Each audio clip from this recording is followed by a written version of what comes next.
Bismillahirrahmanirrahim. Assalamu alaikum and welcome dear students. I hope you are all doing well. So dear students, as you know that we are in unit number 3, Dreams by Langston Hughes. So dear students, today I will explain what the stanzas of the poem and some poetic devices that has been used by the poet in this poem Dreams. So let's proceed to the introduction. James Mercer Langston Hughes was born on February 1st, 1902 and he died on May 22, 1967, and he was an American poet, a social activist, a novelist, a playwright, and a columnist, and he belongs to Joplin, Missouri. The poem Dreams by Langston Hughes is quite short and comprising of 2 stanzas only. The poem makes the reader understand the importance of dreams in his or her life. In this context, according to the poet, our life is nothing and meaningless without dreams. So now the first stanza. Hold fast to dreams, for if dreams die, life is a broken winged bird that cannot fly. So dear students, the poet begins the poem with the words hold fast to dreams. Thus in the very first line the poet mentions the importance of dreams, and he asks the readers and audience to hold their dreams fast and keep dreaming, because if dreams die, life is a broken winged bird that can not fly. And the poet uses the bird as a metaphor. A metaphor means to carry across, and it shared qualities between 2 distinct things. In literature, a bird symbolizes hope, ecstasy, and liberty. Broken winged bird thus mean hopelessness, joylessness, and slavery. Thus, according to the poet, without dreams a person becomes purposeless and hopeless. Hence it is important to keep dreaming. So dear students, these are the thoughts of the poet, that if we do not hold fast to dreams, if we do not hold our dreams tightly and firmly, our life became useless and meaningless. Now the second stanza. Hold fast to dreams, for when dreams go, life is a barren field frozen with snow. So dear students, in the second stanza the poet repeats the phrase hold fast to dreams, that show how significant the dreams are for the poet. In this stanza the poet uses another metaphor. He compares life without a dream with a barren field frozen with snow. In literature, barren field and snow represent lifelessness, because a barren field has no crops and hence it is unproductive. Like a barren field which is frozen with snow, a man without dreams is hindered from productive and motivational thoughts. It is dreams and the hope which aspire the man to invent new things and discover innovative ideas, and also help him to become a better being. And dear students, it is the dreams which make the man struggle. This, in both stanzas, the poet is trying to convey that every man should keep dreaming. Dreams are central to a number of other poems of Langston Hughes as well, and according to him, life becomes motionless and frozen like snow if there are no dreams in life, if life is dreamless, and the people without dreams may become inactive and lethargic.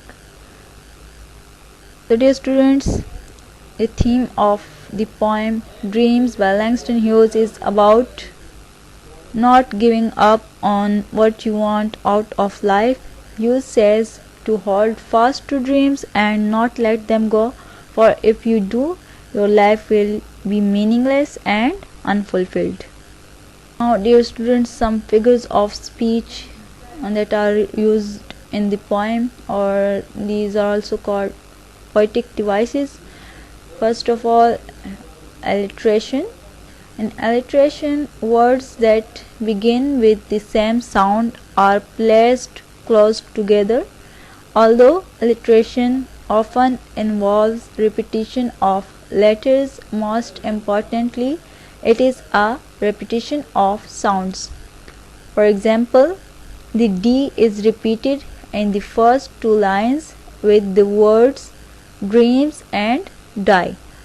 Then in the last two lines, the F is repeated with the last word of the seventh line field and the first word of the final line frozen. So dear students, alliteration simply means the repetition of words. Now metaphor.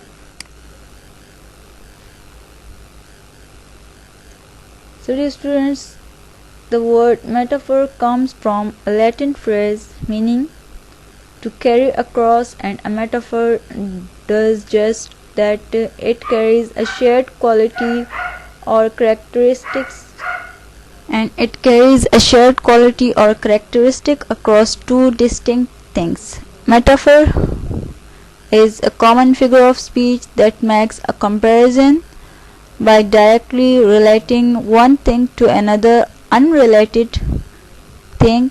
Unlike similes, metaphors do not use words such as like or as to make comparisons.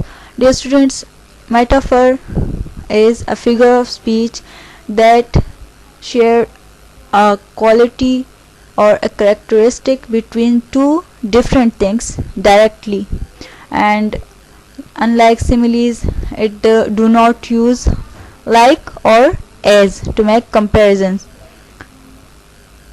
So here is an example from the poem. There are metaphors or unstated comparisons with life, which is compared to a broken winged bird that cannot fly and a barren field frozen with snow. In other words, if a person no longer dreams, her life becomes damaged and barren, lacking any meaning. Now personification. So dear students, personification is when you give an animal or object qualities or abilities that only a human can have. This creative literary tool adds interest and fun to poems or stories. Personification is what writers use to bring non-human things to life. Dear students, personification is giving a human quality to non-living things or qualities or abilities that only human can have. Now here is an example from the poem.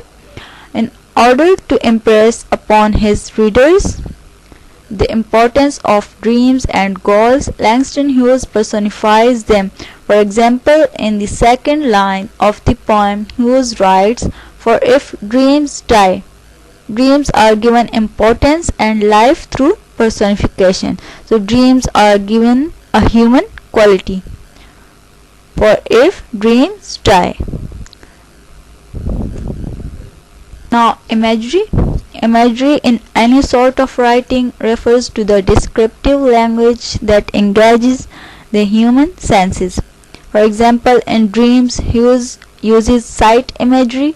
For example, in the first stanza, life is like a broken winged bird that cannot fly. With this sentence, readers can picture a bird with an injured wing. The image came to our minds when we read the line, "Life is like a broken winged bird that cannot fly." Okay, now mood. As a literary device, mood is the emotional feeling or atmosphere that a work of literature produces in a reader. For example, the mood of the poem Dreams is optimistic, it is hopeful, it gives a hope, and the poet is also hopeful and he advises the audience or the readers to hold fast to their dreams. Now, here is the summary of the poem and words and their meaning. So dear students, this was your lecture for today, and